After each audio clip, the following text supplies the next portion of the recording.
Our usual open mic just to answer any questions anybody in the community. And actually, been talked to a number of people this week about diabetes and the use of stem cells in regenerative health. So I was going to bring that up with Jeff. And right. But if I can get, the diabetes between now and September in order, whatever we got to do. Well, that's interesting because that's exactly what I'd seen a lot of news about the use of stem cells with diabetes all week. And Hey, Jeff. Hi. I hear you're making great progress. Yes, except I just told Steve that I was lovingly threatened by my Dr. Ava. And she says, your A1C is over 10. And if you don't get it down between now and September, I'm sending you to a specialist and you will be on insulin. If we can get the rest of me healthy, the diabetes, I do not want insulin. Okay. No. Who? Well, there are a lot of things that go in that cause those numbers to move around. Steve and I were talking today that there's a book that came out. Medical school. Lies I taught in medical school by Robert Lufkin, MD. Yeah, that's getting some press as well. I actually got the Audible version of it, and I sat and listened so far to about I would say 2 to 3 hours of it. There's not I've read enough things that I'm not surprised by too many things he's saying. It very people who get on our calls would have no problem understanding the concepts that he's talking about. And one quote that he says, when they tell you in medical school that 5 years after you're out of medical school, you'll realize that 50% of everything you learned in medical school is now either obsolete or was wrong to start with. Oh, wow. And he says what they tell you in medical school is the problem is we don't know which 50%.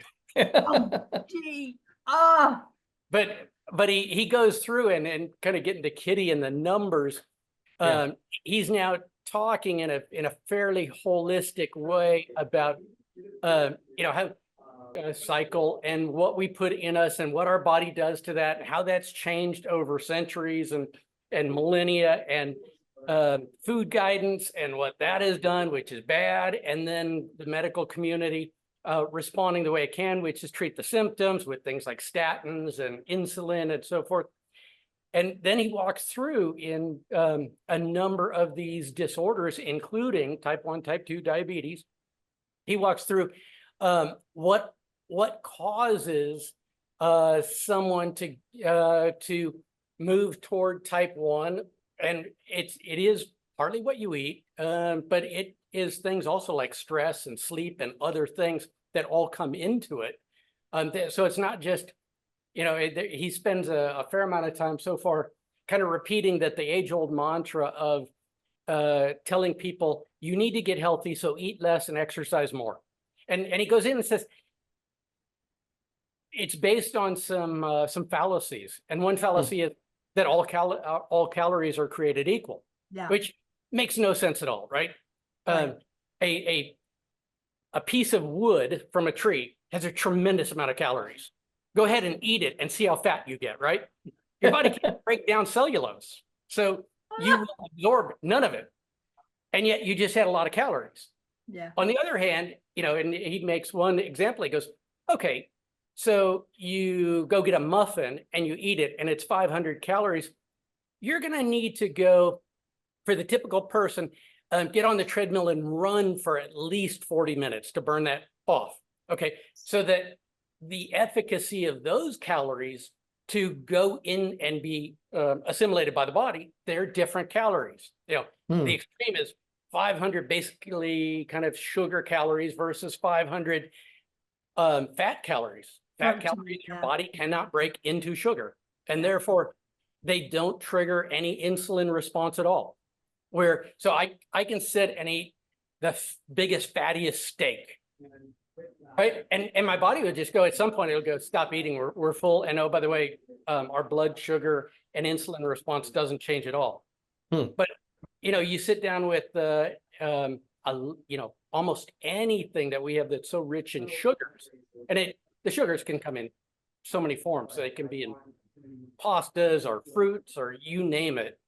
A lot of times we don't even know that the sugars are in what we're eating or how much is in those.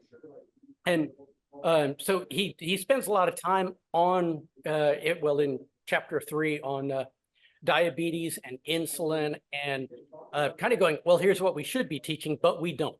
Jeff, have we seen any work at OR Hope with patients and clients suffering from diabetes and the use of stem cells in regenerative health?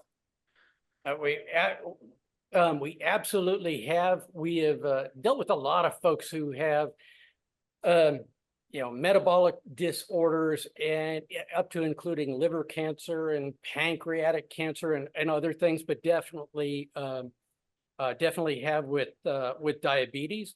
And the type 1 diabetes is where you basically you are born with a not completely Right. functioning pancreas. Type 2 then is more accumulated due to the imbalance of. I got it in my 50s. Yeah, I developed in the 50s. Yep. And you basically have 2 aspects of that. One is if if you've accumulated diabetes, blood sugar has been off, etc. One, you need to figure out the root cause and adjust that. Because if you've got damage, diabetes causes damage throughout the body.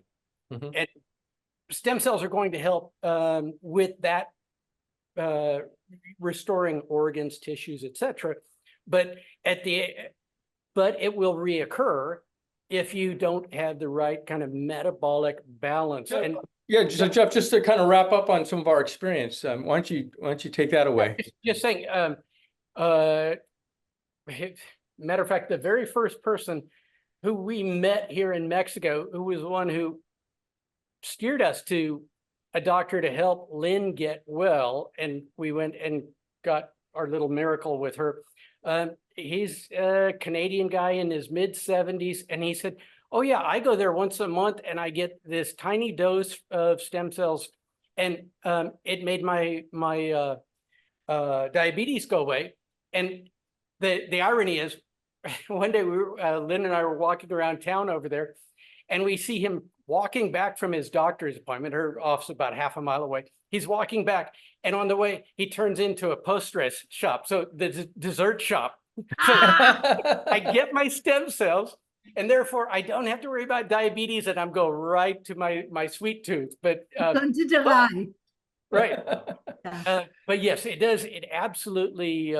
Now he would be in that case where you go, probably you want to not just kind of.